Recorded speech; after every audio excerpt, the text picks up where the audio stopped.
Nggih, Pak Mesti sugeng dalu niki. Nggih. Nggih. Matur nuwun niki. Ampun diterami berkunjung malam-malam. Ingin ingin sharing-sharing lagi ngoten, Pak. Nggih. Dan terutama kondisi yang sekarang ini yang nampaknya sedang terjadi di negara kita ngoten, Pak. Nah, ini kan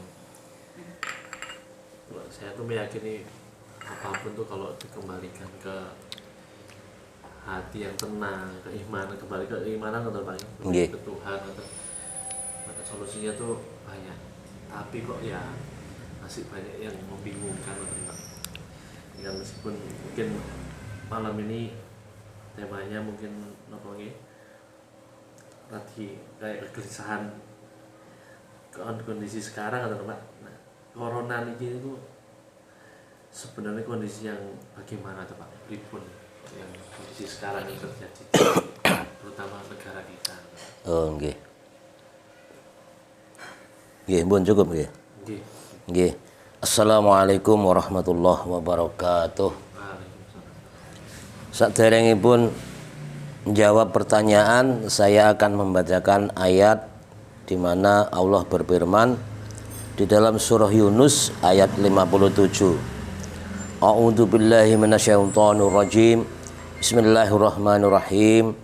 Ya ayuhan nasu qad ja'akum mau'izatum mir rabbikum wasyifa'un lima fis suduri wa hudai warahmah lil mu'minin, yang artinya, wahai manusia, sungguh telah datang kepadamu pelajaran atau Al-Quran dari Tuhanmu, penyembuh bagi penyakit yang ada dalam dadamu dan petunjuk serta rahmat bagi orang yang beriman. Ini Al-Quran surah Yunus ayat 57 menerangkan bahwa Allah itu adalah zat yang memberi penyakit dan sekaligus Allah yang menyembuhkan, intinya seperti itu. Jadi berkenaan dengan kondisi yang terjadi di Indonesia ini, kita harus ikut merasa prihatin. Karena apa? Yang selama ini digembar-gemborkan penyakit corona itu sebenarnya belum seberapa. Artinya apa? Ada penyakit yang lebih berbahaya lagi, yaitu yang namanya T21, yaitu tahun 2021. Ya, ini penyakit ini bukan sembarang penyakit. Kalau kita berbicara masalah penyakit corona, ya, ini penuh dengan pro dan kontra. Banyak yang pro, banyak yang kontra. Kenapa? Karena penyakit ini kalau kita istilahnya itu kita anggap sebagai corona, maka di sini nanti akan banyak orang bermain di dalam air yang keruh. Banyak orang-orang yang mau mengambil keuntungan dari kejadian yang ada di Indonesia ini. Tapi kalau kita kembalikan kepada penyakit taun atau wabah yang datangnya dari Allah, maka semuanya akan selesai. Artinya apa? Kita akan kembali kepada Allah. Kita akan introspeksi diri, apa sebabnya terjadi penyakit seperti ini.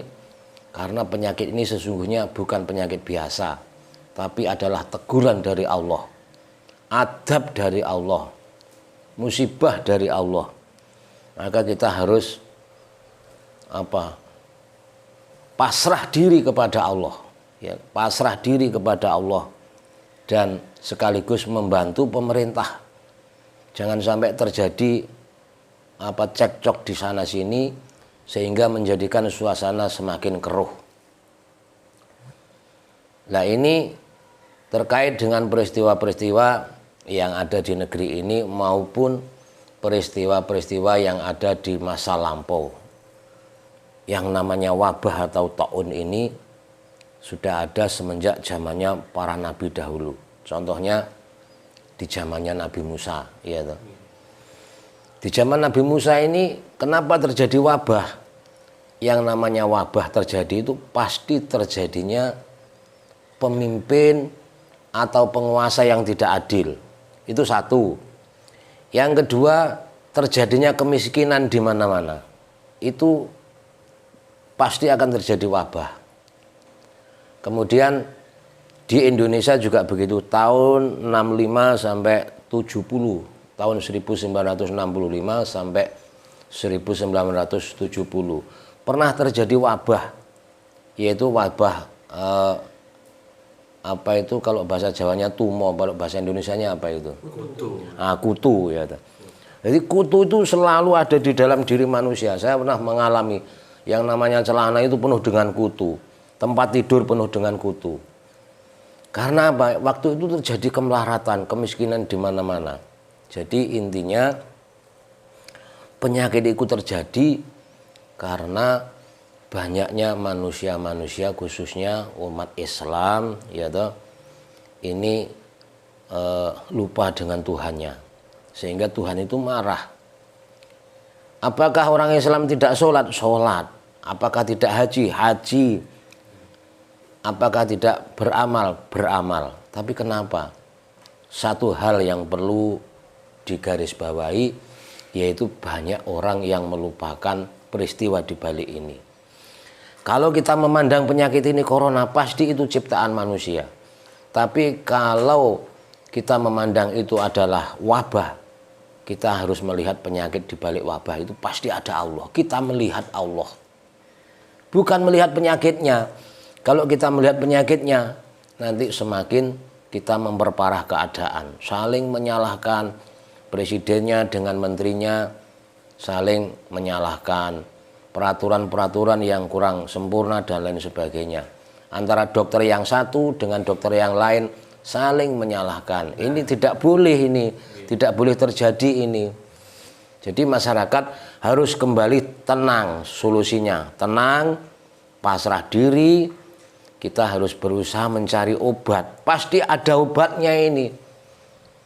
Kalau menurut ayatnya Allah tadi, pasti ada obatnya. Dialah yang memberi penyakit dan dialah yang memberikan kesembuhan. Nah, saya kira itu yang pertama yang saya sampaikan. Jadi mohon kepada para pemimpin, kepada para ulama, mari kita dukung. Ini bukan penyakit main-main ini. Ini penyakit yang paling mematikan, karena yang diserang itu adalah organ vital di dalam diri manusia. Perhatikan betul ini. Organ vital dalam diri manusia yang penting itu nomor satu adalah hati dan otak. Yang kedua adalah jantung. Yang ketiga adalah paru-paru. Yang keempat adalah limpo atau limpa. Kemudian ginjal dan usus besar. Kalau penyakit ini salah satu kena, organ 7 ini kena, maka manusia itu pasti akan terjadi masalah. Jadi intinya penyakit ini yang diserang adalah organ vital. Organ vital maksudnya seandainya kita ini misalnya kena apa itu otak kita, maka terjadi kanker otak, maka harta berapapun kita akan habis untuk membiayai kanker otak itu. Hati juga begitu, jantung juga begitu, paru-paru juga begitu. Dan yang lebih parah ini, penyakit ini yang diserang adalah pernapasan, paru-paru. Lah, kenapa kok pernapasan yang diserang? Ini berarti semua makhluk, semua orang bernapas.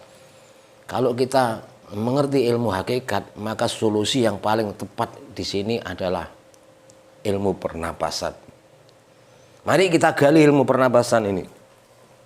Karena Allah sudah memberikan imunisasi tingkat tinggi, yaitu dari Nurullah dan Nur Muhammad. Itu adalah obat yang paling mujarab. Bagaimana caranya? Ya nanti kita latih bersama. Karena di sini jamaah pernah ada yang sakit. Sakitnya kasusnya adalah dadanya sesek, badannya panas dan menggigil. Kayak ciri-ciri yang sekarang atau Kayak ciri-ciri persis yang terjadi sekarang. Dan dia mau masuk ke sini takut karena dia dinyatakan sudah positif. Jadi takut kalau menulari saya, malah saya marahi. Ayo masuk, nggak usah takut. Bukan berarti kita menantang, tidak. Kita punya keyakinan bahwa di dalam diri manusia itu sudah diberikan kekebalan oleh Allah. Tinggal mau tidak kita memanfaatkan obat yang Allah berikan kepada kita. Saya kira itu dulu, monggo ditanyakan, santai saja malam hari ini ya.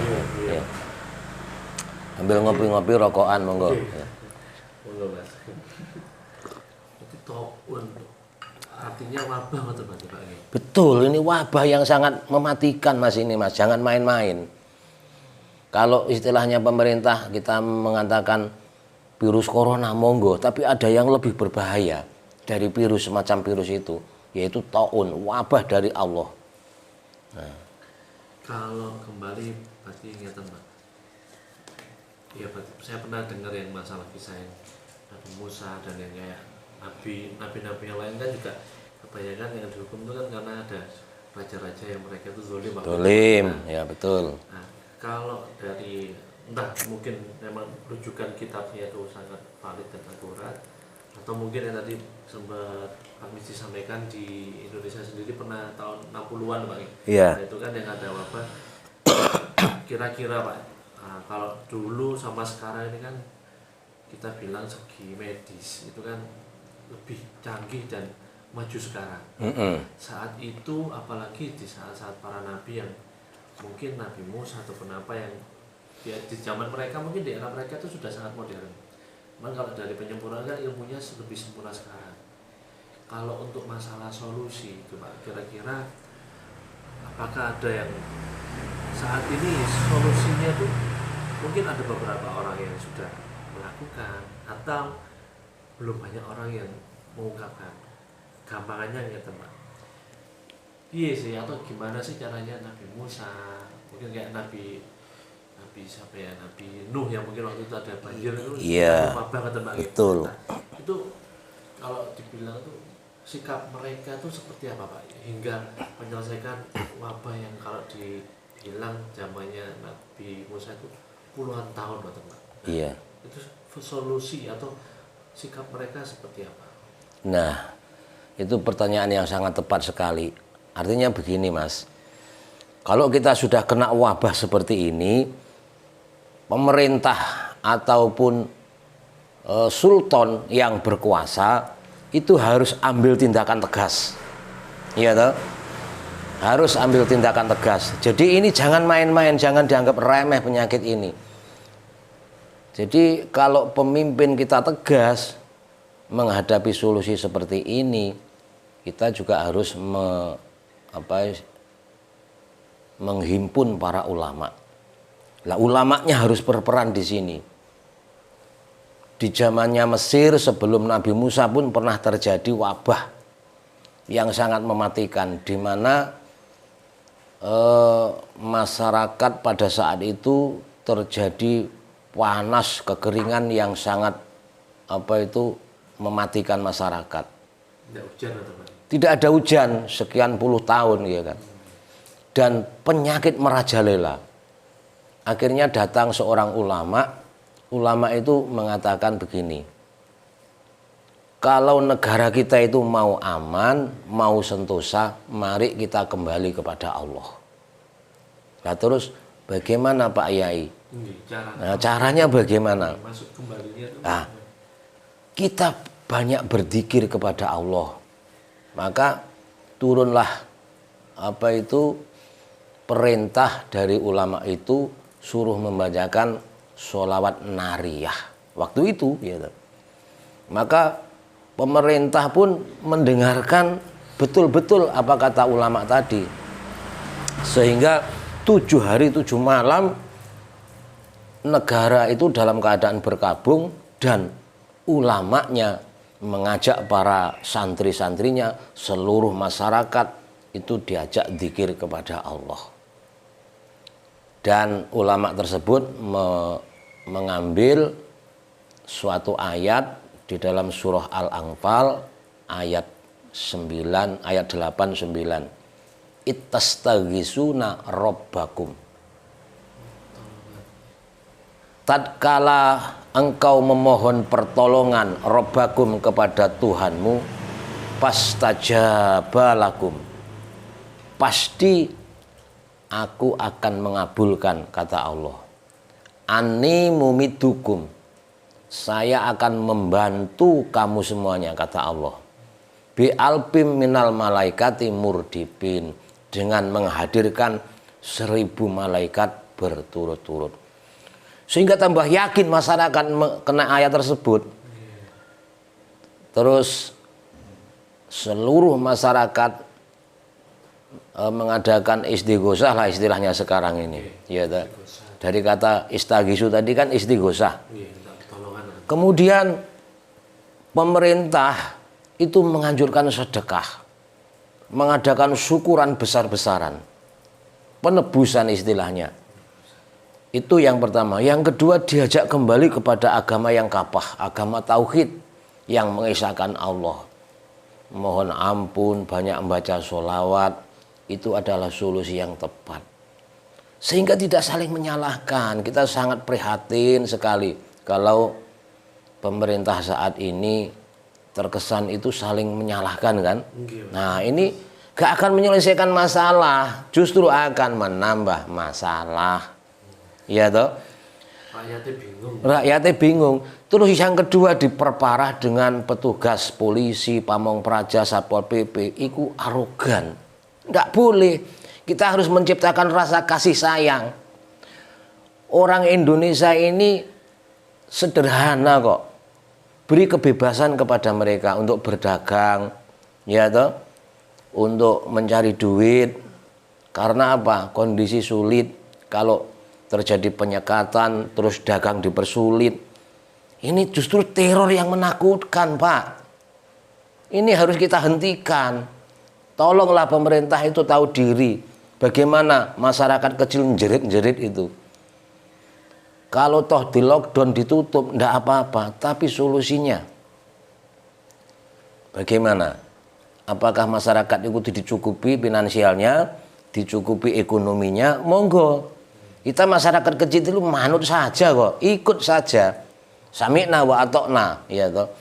Kita membantu semuanya. Masyarakat kecil yang penting itu tahunya hidup enak, hidup bercukupan, ada rasa keamanan dan ada kenyamanan. Intinya seperti itu, Mas.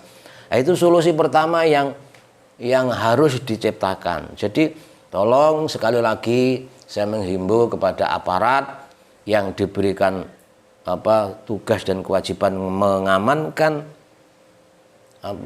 pandemi ini, tolong memiliki sifat welas asih, Rahman Rahim harus Anda ciptakan. Jangan sampai memukul orang, jangan sampai menganiaya pedagang. Ini justru akan menciptakan hantu baru, teror baru. Ini justru malah dendam. Nggak akan mendukung pemerintah. Orang sudah sulit kok dipersulit. Ya ini loh Pak yang harus kita jaga itu. Nah, kira itu Mas.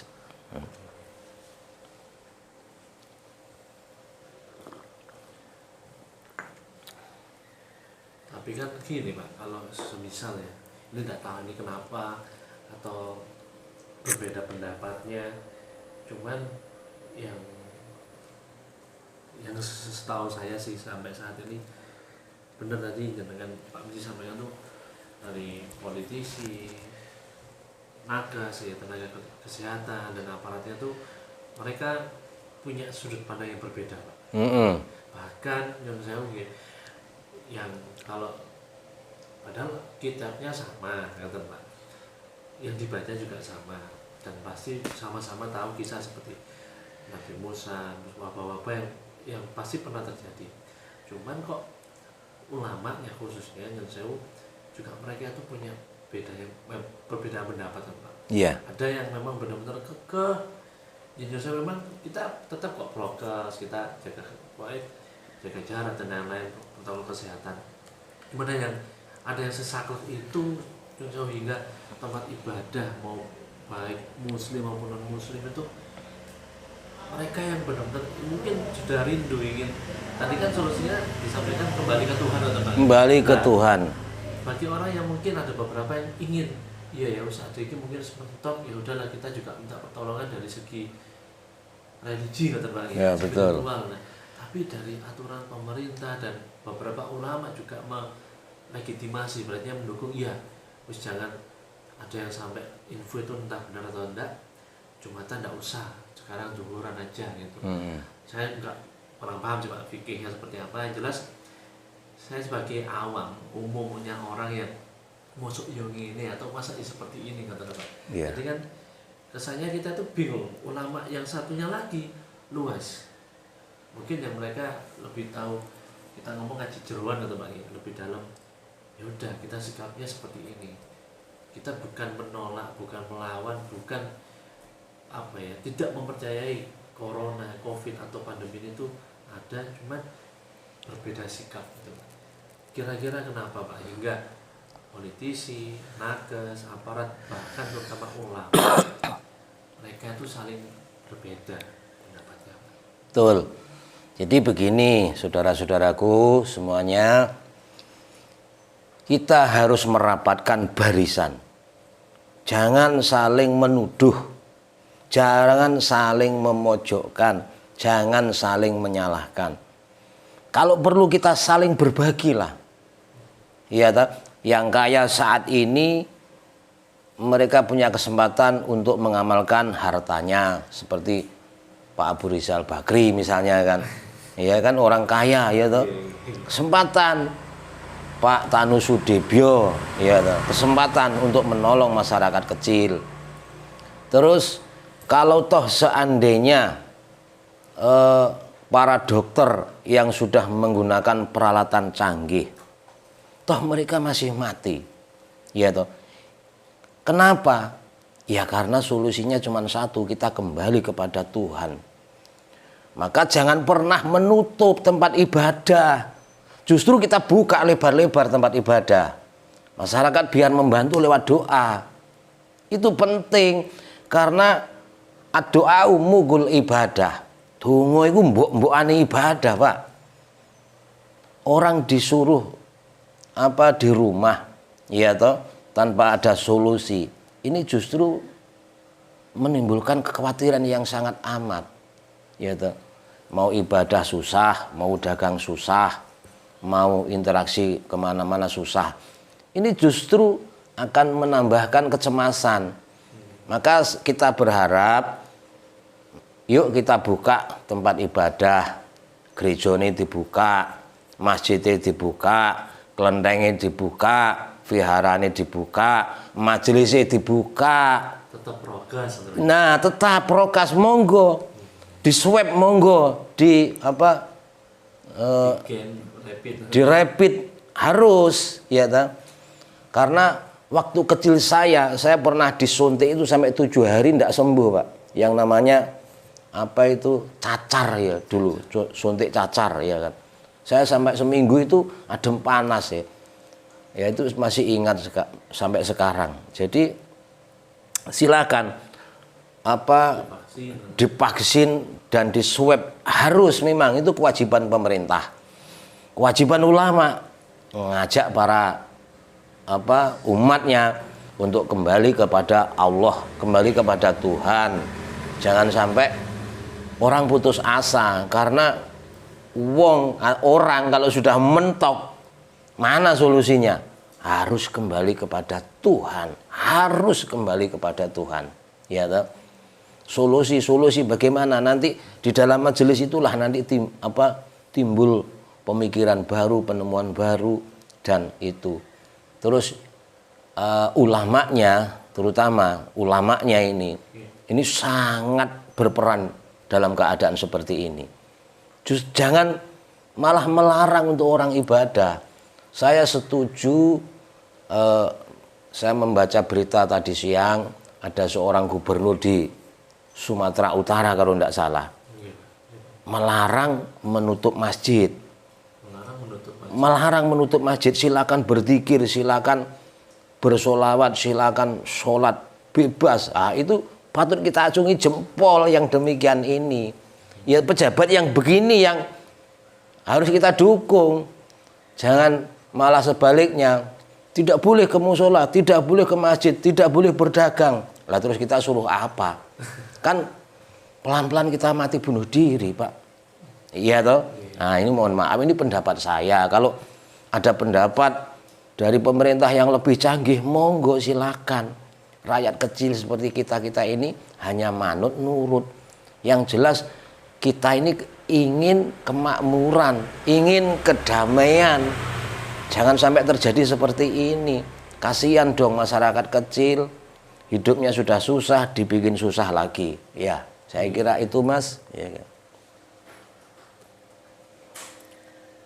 Jadi emang harus mungkin dari segi pendekatan, Mbak. Iya. Karena kan, ya Mbak, kita ini sebagai apa ya, umat, sebagai warga yang ya biasanya sedikit dahulu, Mbak. Makanya tadi kan manut ulamanya, kita sudah manut dengan ulama yang mungkin tertentu, Mbak. Dari beliau-beliaunya sudah, ya udah, kita nggak boleh seolah-olah ya Mbak, kita itu mencari solusi secara nalar itu tidak boleh, tapi secara hati juga nggak boleh. Itu kudu piye kata Mbak. Nah, ini yang terjadi istilahnya kan buntu. Iyalah. Kalau sudah buntu ya, nah kita akhirnya stres semua, Mas. Iya toh. Akhirnya juga ada rasa bosan juga. Nah, hidupnya akhirnya seperti ini. Ya, jadi menghadapi masalah-masalah konkret seperti ini, ayo kita berpikir jernih, kembali kepada Tuhan. Ingat, banyak ayat-ayat yang menjelaskan tentang apa penyakit ini bagaimana, ya toh. Terus solusinya bagaimana. Intinya begini, saya mengatakan sekali lagi bahwa penyakit corona ini atau wabah ini itu sebenarnya penyakitnya orang kaya. Kalau tidak kaya tidak akan sembuh, jujur saja. Karena yang diserang itu adalah paru-paru. Paru-paru kita yang penuh dengan lendir itu harus dibersihkan. Lah cara membersihkan itu bukan seperti organ ataupun alatnya sepeda motor atau mobil diambil bisa dibersihkan. Nah, cara membersihkan ini digelontor dengan oksigen murni itu membutuhkan biaya besar. Jadi kalau masyarakat kecil kena seperti ini, ya sudah, biaya ndak ada, mau pakai BPJS ya. Sekarang rumah sakit antri seperti itu, iya, solusinya mentok lah istilahnya. Maka bagi kita yang belum kena virus ini, maka solusinya ayo kita mendekat kepada Allah. Ramaikan majelis taklim, ramaikan majelis zikir. Ayo kita sedekah, ayo kita sedekah. Karena Rasulullah dawuh dalam sabdanya innas syaqiya qaribun minallah. Wong sing loman iku cedhek karo Gusti Allah. Innas syaqiya qaribun minal jannah. Wong sing loman cedhek karo swarga. Artinya apa? Dalam kesulitan seperti ini nanti Allah menurunkan rahmat, menurunkan petunjuk, menurunkan pertolongan. Sehingga para pejabat-pejabat yang otoriter, pejabat yang keras-keras itu akhirnya nggak sampai hati nyadui wong cilik. Iya toh? Orang mau cari sandang pangan, barusan masak. Mereka juga apa istilahnya belanja dengan uang pas-pasan. Baru saja digelar Satpol PP datang, sudah takutnya luar biasa. Itu melebihi daripada corona, saudaraku. Iya toh? Itu hantu yang menakutkan. Oh, ada Satpol PP. Akhirnya disadui, akhirnya dibuangi makanannya. Janganlah, jangan sekali lagi. Ciptakanlah kedamaian, saudaraku. Jangan sampai justru sebaliknya. Ya, itu solusi-solusi mendasar yang mudah kita lihat. Kemudian dari solusi head to head, dari hati ke hati, kita harus bermakrifat diri kepada Allah. Ingat, diri kita itu asalnya daripada nurullah. Ya toh. Kita bisa melihat kamera ini karena ada nurnya Allah. Kita bisa melihat alam ini karena nurnya Allah. Kita bisa mengerti penyakit ini berbahaya karena ada nurnya Allah. Berarti dibalik semua yang terjadi di alam dunia ini adalah nurnya Allah. Bermakrifatlah kita kepada Allah. Ngajilah ilmu dengan ilmu yang sesungguhnya. Jangan hanya ngaji kulitnya saja, syariatnya saja, jangan. Ayo Kalau Anda misalnya terkena wabah penyakit, datanglah ke sini. Nanti kita terapi bersama dengan ilmu pernapasan nur ilahi, nurullah. Saya sanggup ya kan memberikan bimbingan kepada Anda, minimal ketenangan lah. Karena kalau kita semakin panik akan semakin menggerogoti penyakit itu. Ya, itu kira-kira solusinya, ya toh. Seperti istilahnya kalau kita pernah beli obat di apotek itu kan kadang nota atau strukturnya kan hati yang gembira adalah obat yang utama kan, Pak. Lah, betul itu. Maksudnya kan gitu, Pak. Jadi gitu loh. Mereka juga menyadari. Jadi sebenarnya ada istilah gini. Orang tenaga medis saja tidak bisa menjamin kesembuhan, gitu kan. Tapi kalau kita mau yang istilahnya berpasrah benar-benar lillahi ta'ala kayak dianggap tidak ada usaha ikhtiarnya. Pasrato ini. Ya kita kan maunya juga sinergi gitu, Pak. Ya syariatnya kita juga usaha ikhtiar. Di hati yang di notanya aja sudah tertulis kan seperti itu, hati yang gembira adalah obat yang utama, kan, Betul. Karena kan gini, Pak, kenapa sih kok malam ini saya tuh datang ke sini dan menyempatkan ada kegelisahan seperti ini loh, Pak. Terutama yang jauh sekali lagi ya. Kenapa dari golongan para ulama yang kami ataupun sebagian banyak orang itu mengharapkan wejangan yang memberikan ketenangan, karena sudah saya lupa ayatnya di ayat apa Quran mana Pak ya. Cuman kan istilah yang populer tuh yang bikin penyakit itu ya Tuhan. Yang memberikan obat juga Tuhan. Seperti juga apa itu alam nasrul Pak ya. Jadi kan dibalik kesulitan itu nanti ada kemudahannya. Maksudnya kan semua itu diciptakan berpasangan gitu Pak. Nggih, bener. Maksudnya tuh kenapa sikap saya tidak menyebut berarti salah pemerintah atau pemerintah, enggak, cuman kebanyakan yang saat ini hingga hampir 2 tahun kurang lebih ini kesannya sangat menakuti Pak, menteror. Kemudian padahal ada dasar yang katanya semua itu agama itu solusinya teman.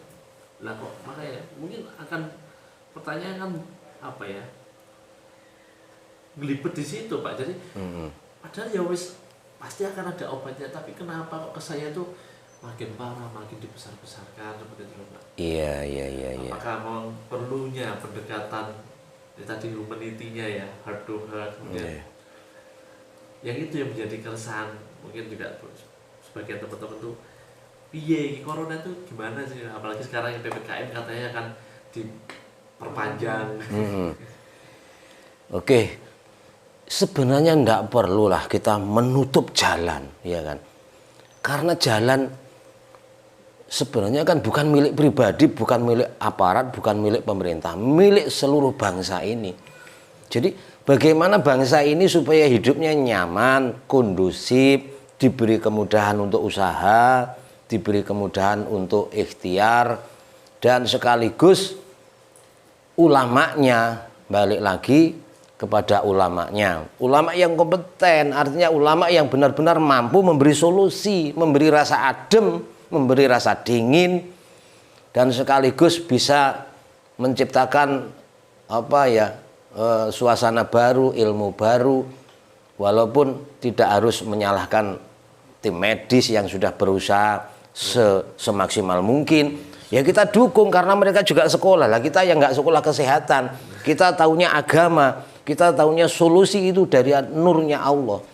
Kita sudah diberikan energi yang murni, bahkan mengalahkan segala yang ada, ya.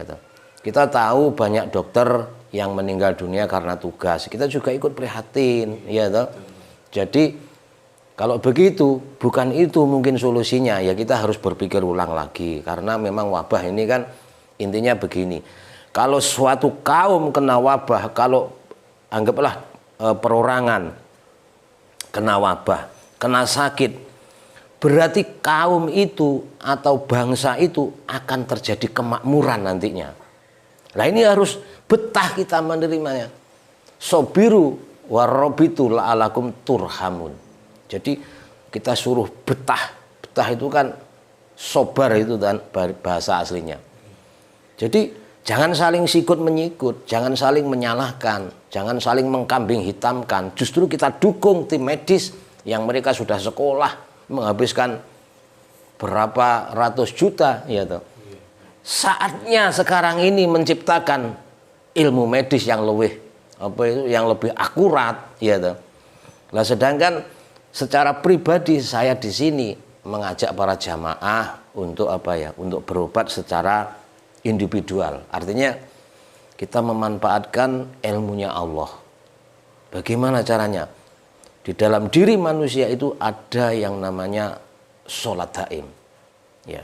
Nah, sholat daim ini loh, mari kita ungkap, mari kita gunakan. Dan ulamanya harus menyampaikan ini. Karena satu-satunya ilmu pernapasan itu adalah sholat daim. Ini yang saya sampaikan ini hanya sekedar apa ya istilahnya teori.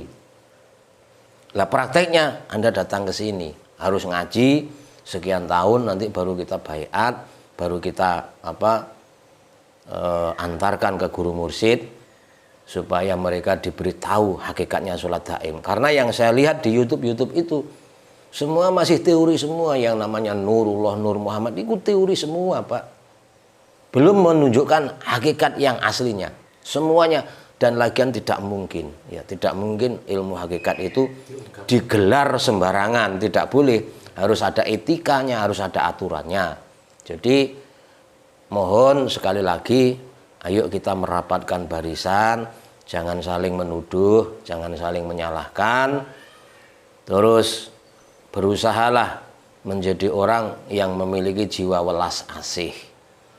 Karena kita diciptakan ini bukan untuk menjadi orang yang arogan, menjadi orang yang sombong, menjadi orang yang angkuh.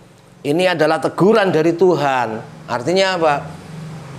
Supaya manusia itu sadar berapa sih kekayaanmu, berapa sih kepintaranmu, tumbang kena penyakit ini, nggak bermanfaat. Akhirnya Anda harus kemana solusinya? Kembali kepada Allah. Kaya apapun Nggak ada jaminan. Entekno bondomu nek perlu, iya toh. Gak akan menemukan obatnya. Nah, obatnya kembali kepada Tuhan. Nah, itu saya kira, ya kan.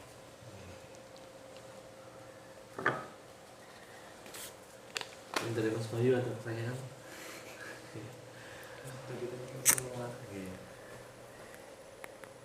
Jadi memang harus perlahan-lahan. Ya semoga nanti ini apa yang kita perbincangkan, bahas malam ini tuh ketika disampaikan dan dari teman-teman saudara-saudara yang lain yang melihat atau mendengarkan tuh benar-benar bisa memberikan ketenangan lah minimal. Betul. Ya. Tidak muluk-muluk Pak. Jadi kok sikapnya dari yang tadi Pak Misti sampaikan, iya ya, kenapa kok perbedaan sikap? Padahal kalau yang wabah-wabah di zaman lampau, era-era yang terdahulu itu tidak secanggih sekarang, tidak semaju sekarang pemikirannya, tapi berhasil melewati, dan justru setelah melewati wabah tersebut luar biasa kemakmuran. Betul tadi kan Pak Misti sampaikan ada kemakmuran. Memang harus betah kata Mbak. Nggih. Jadi kita mengambil pelajaran dari Nabi Musa alaihissalam di zamannya kerajaan Mesir, ya toh. Kerajaan Mesir itu pemimpinnya arogan karena pemimpinnya yang namanya Ramses VII atau yang kita kenal dengan istilahnya Fir'aun, ya toh. Dulu-dulunya adalah orang-orang alim, ya toh. Ramses VI, Ramses V sampai Ramses I itu orang alim. Sehingga masyarakatnya makmur.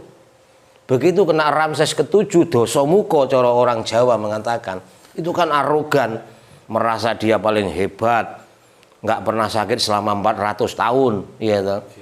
Terus kekuasaannya meluas sehingga dia lupa diri kepada Tuhan. Bisa jadi bangsa ini seperti ini, Pak, ya toh. Pejabat-pejabat itu hanya mementingkan dirinya sendiri, tidak ngurusi keluhan masyarakat. Kalau kita lihat kemarin, berita kemarin, Bu Risma sebagai menteri apa itu? Kemensos ya. Melihat data ganda 21 juta data ganda. Berarti kan ada orang yang bermain di dalam air yang keruh ini, di dalam kotoran yang demikian ini. Lah wong kita ini sudah seperti ini loh, terus pejabat seperti itu bagaimana? Coba otaknya di mana? Ayo kita berpikir. Justru waktunya sekarang ini, Anda numpuk uang apa sih artinya kalau nyawamu sudah di ujung tanduk? Taruhannya kan Anda harus bisa masuk surga, bukan hanya sebaliknya Anda akan masuk neraka nantinya. Apa artinya Anda menumpuk harta melimpah, kemudian Anda tinggal mati? Ya, mending sebaliknya. Jadi Fir'aun itu kalau sudah demikian akhirnya Fir'aun pun menyerah. Pasrah Fir'aun kepada Musa, kepada Nabi Musa. Ya sudah Musa, saya percaya kepada kamu dengan syarat kamu bisa meminta kepada Tuhanmu supaya wabah ini bisa selesai. Akhirnya Nabi Musa berdoa, ya toh, wabah yang dari langit, waktu itu kan ada api dari langit, ya toh. Kemudian ternyata begitu Nabi Musa berdoa diijabah oleh Tuhan. Tapi setelah itu orang-orang Bani Israel kembali lagi berbuat makar. Maka selanjutnya Allah menurunkan azab belalang, ya kan. Belalang, semuanya belalang, di rumah, di WC, di kamar mandi, di kamar tidur, di halaman, di mana-mana belalang semua. Akhirnya Fir'aun minta lagi kepada Nabi Musa, ya toh. Akhirnya wabahnya hilang. Akhirnya Bani Israel berulah lagi. Akhirnya timbul yang namanya air berubah menjadi darah. Iya kan? Keran dibuka darah, sumur darah, semua darah, ya toh. Akhirnya berdoa lagi, selesai lagi. Ulah lagi, akhirnya wabahnya ganti kodok, katak, ya toh. Jadi semuanya katak, di rumah katak, di pasar katak, di mall katak. Intinya kan teror yang sangat menakutkan kan. Ya. Dari mana semuanya itu? Kan dari Allah, ya toh. Dan solusinya ternyata tepat sekali, Nabi Musa sebagai nabinya Allah yang mendapatkan gelar Khalilullah diijabah betul. Dan Indonesia ini kan banyak ulama-ulama salaf, ulama-ulama yang dekat kepada Allah. Ayolah ulama-ulamanya itu bangkit, ya kan? Pondok pesantrennya digelar, dibuka, jangan ditutup, Pak. Pondokmu itu loh, ya kan? Pondokmu itu bukaan. Pondok-pondok yang besar itu, santri-santrimu jangan istighosah, disuruh urunan 1000-an atau 5.000 atau 10.000, adakan syukuran dan mohon ampun kepada Allah. Insya Allah wabah itu akan sirna, diganti dengan kemakmuran. Jangan sebaliknya, pondoknya ditutup, terus majelis-majelisnya ditutup, lebih celaka lagi sekolahan ditutup. Bangsa ini mau dijadikan apa? Mau dibodohkan semua, iya toh. Kalau sudah tidak ada sekolahan, terus kita itu mau pintar dari mana? Wong sekolah ya sekarang ini tetap bayar, tapi nggak sekolah, tahu-taunya lulus. Nah, ini yang lebih berbahaya, lulus tidak tahu apa-apa. Ini masyarakat ke depan, rakyat Indonesia ke depan kan akhirnya jadi bodoh. Kalau sudah bodoh, mangsa bagi orang-orang yang pintar, karena di luar sana orang-orang itu sudah pada canggih-canggih, sudah pada pintar-pintar. Justru kita dibikin bodoh, dibikin jahlun, ya toh. Ayo kita berubah, mindsetnya harus dirubah, ya toh.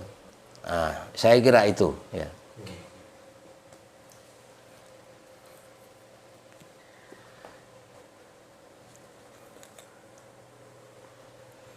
Sebagai akhir daripada kajian kita malam hari ini, mari kita introspeksi diri kembali kepada Al-Qur'an, yaitu surah Asy-Syu'ara. Surat Asy-Syu'ara ayatnya 78 sampai 83. A'udzubillahi minasyaitonir rajim. Bismillahirrahmanirrahim. Alladzi khalaqani fahuwa yahdin walladzina huwa yut'imuni wa yasfin wa idza maridtu fahuwa yasfin walladzina yumituni tsumma yuhyin walladzina at'amu ayyaghfirali khoti'atin yaumaddin rabbi habli hukmau wa alhiqni bis sholihin, yang artinya Dialah zat yang menciptakan aku, maka dialah yang memberi petunjuk kepadaku. Dan dialah yang memberi makan dan minum kepadaku. Dan apabila aku sakit, dialah yang menyembuhkan aku. Dan dialah yang mematikan aku, kemudian dia yang akan menghidupkan aku kembali. Dan yang sangat kuinginkan akan pengampunan dosa dan kesalahanku pada hari kiamat. Ya Tuhanku, berilah aku ilmu dan masukkanlah aku ke dalam golongan orang-orang yang soleh. Nah, kesimpulan ada di dalam ayat ini. Artinya apa? Mari kita berbenah diri untuk menyongsong kemakmuran yang akan datang. Iya toh? Jadi janganlah kita merasa putus asa menghadapi ujian dan cobaan yang bertubi-tubi ini. Kita harus mendinginkan hati kita, akal kita harus kita gunakan. Jangan sampai kita berbuat arogan, berbuat onar, berbuat semenang-menang, mentang-mentang kita dikuasakan. Karena batas kekuasaanmu itu adalah terbatas. Berapa sih masa kekuasaanmu? Kalau kamu sudah tidak menjadi pejabat lagi, toh Anda akan menjadi masyarakat jelata lagi. Anda harus ingat itu. Dan yang lebih penting lagi, Anda semuanya akan menghadapi pengadilan Tuhan. Baik pejabat, baik rakyat, baik jenderal maupun kopral, semua akan dimintai pertanggungan jawab. Ya, toh. Semua akan menjadi saksi, mulutmu tidak bisa berbicara. Ya, toh. Yang akan berbicara adalah anggota tubuhmu, tanganmu, watas artu ajuluhum bimakanu yaksibun.